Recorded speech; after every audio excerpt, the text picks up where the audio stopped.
friends, I'm Sarah with Dandelion Seeds Positive Parenting, and of course, just as I start this video, there are a bunch of kids going outside my open window and they're screaming. I want to assure you no one is actually being harmed outside. This is the kind of thing that happens when you're live. In any case, I wanted to share a quick behavior tip with you from quite a while ago. I was once working in a classroom full of children who were 5 to 7 years old. There was a lot of energy in the classroom, and the main teacher had the expectation that children should be able to sit still and be quiet for most of the class. Now, I have my own feelings about that. I do believe that movement is very, very important for children, and my opinion wasn't necessarily what mattered in this particular classroom. There were a couple of boys in particular who really had a hard time being still and keeping their hands to themselves and being quiet. And I noticed that what they were really looking for was, of course, the magic C word, connection, right? They are not trying to misbehave. They are not trying to cause trouble. They simply want to connect to one another and to feel that they matter, to feel like we, as the teaching components in the classroom, saw them and acknowledged them in all of their goodness and wonderfulness, if I can make that a word. So I thought, I really need to find a way to balance their need for connection with this other teacher's need to have some sense of peace in the classroom. So what I decided to do was to ask one of the boys, whose name was Tommy. I'm hoping there are enough Tommies in the world that that's anonymous enough for him.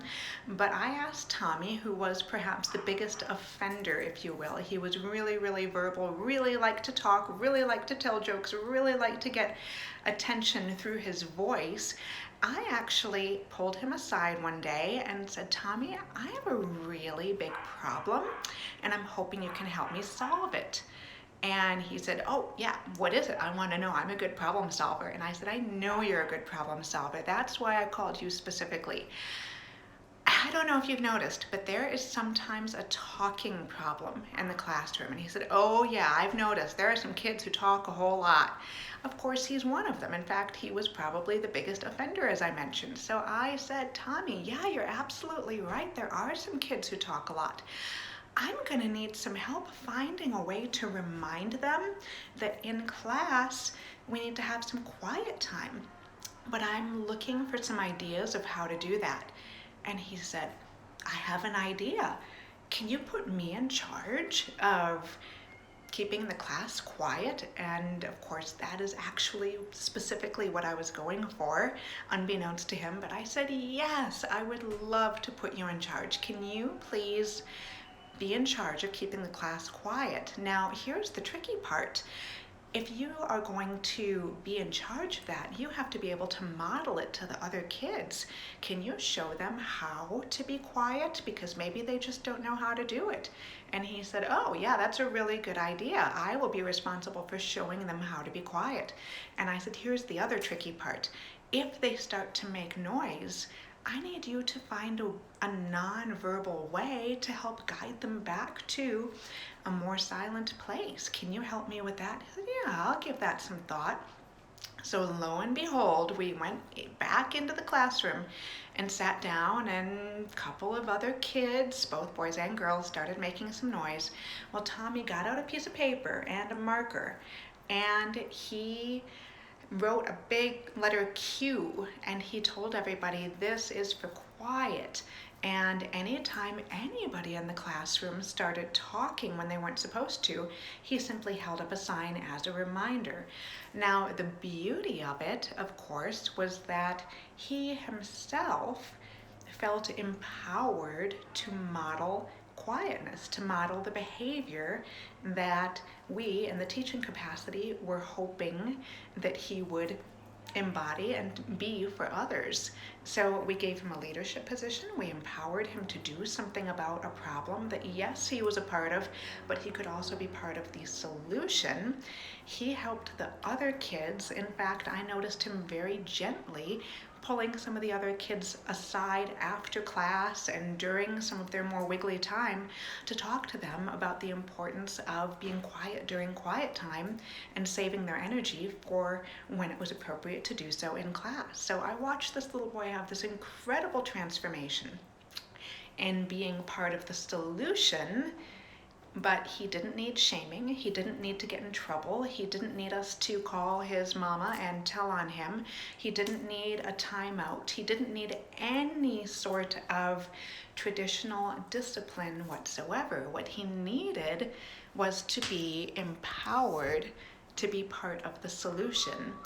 Now, how does this apply to other situations that we run into every single day as parents? Well, a couple of things. We can empower our children in the same way, even if we have only one child. We don't need a whole classroom full of them for this to work. If we have only one child who, let's say, has trouble keeping their chair feet on the floor at dinner time, maybe they're always leaning back, and our greatest fear is that they're going to wipe out and get some terrible owie of some sort, we can empower them to say, hey, I have noticed a problem. The problem is the chair. Make the problem the thing, not the child. I'm noticing there's a problem here. What do you think we can do to solve it? Number one, get their engagement, get their suggestions, and then empower them to train others. So in my house, for example, when that was an issue with my daughter, I said, hey, I've noticed the daddy also does this sometimes. I'm wondering if you can teach him and if you can show him how to keep all the feet of the chair on the floor. And sure enough, she embraced it because she felt important, she felt powerful, she felt like, I am a teacher, I know how to do this, of course I know how to do this.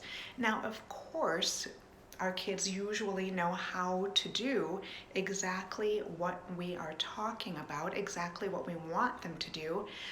But usually when we come in from a position of authority and say, you must, or I need you to, those little ears want to turn off because they don't feel like they are part of the solution.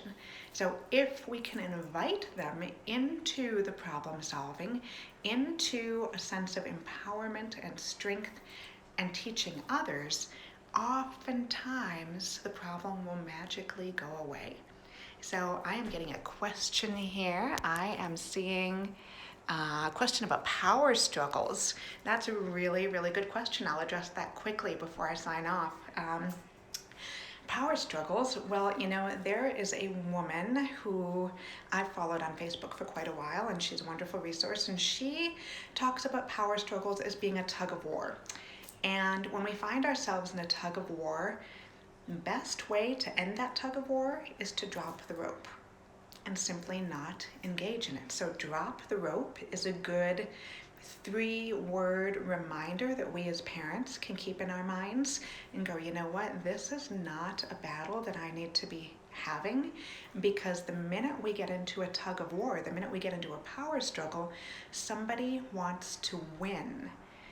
And of course, we want to win. We're the parent, right?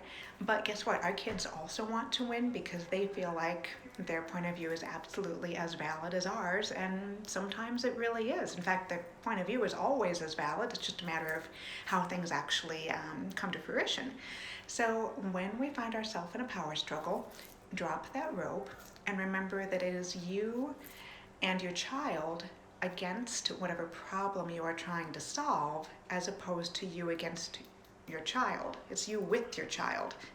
I think I said that right. It's you with your child against whatever problem you are trying to solve. So what you want to be able to do is, and this comes from negotiation class that I took probably 15-20 years ago, it's kind of like when you're sitting across a table from somebody, there's automatic animosity. It's always your way versus my way.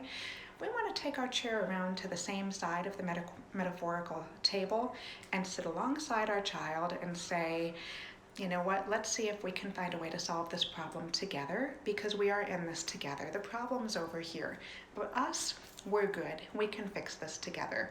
So then you brainstorm together, you listen to ideas. Doesn't matter how out there the ideas start to get, it's all about finding common ground and figuring out what it is you want to solve, because unless the problem is an emotional one between the two of you, you don't need to make it one. You can simply address what's on the outside and come up with a plan for whatever it is. So I hope that answers your question. If you have other questions or other specific topics you want me to cover, feel free to drop me a message. I always welcome suggestions, and I make mini courses as well and have those all over my website at dandelionseeds.com. Many of you know that you can get one for free anytime you want. Just go to the website and take a mini course, and I've got expert interviews there too, also for free all the time. So I wish you a wonderful weekend, and I'll see you again soon.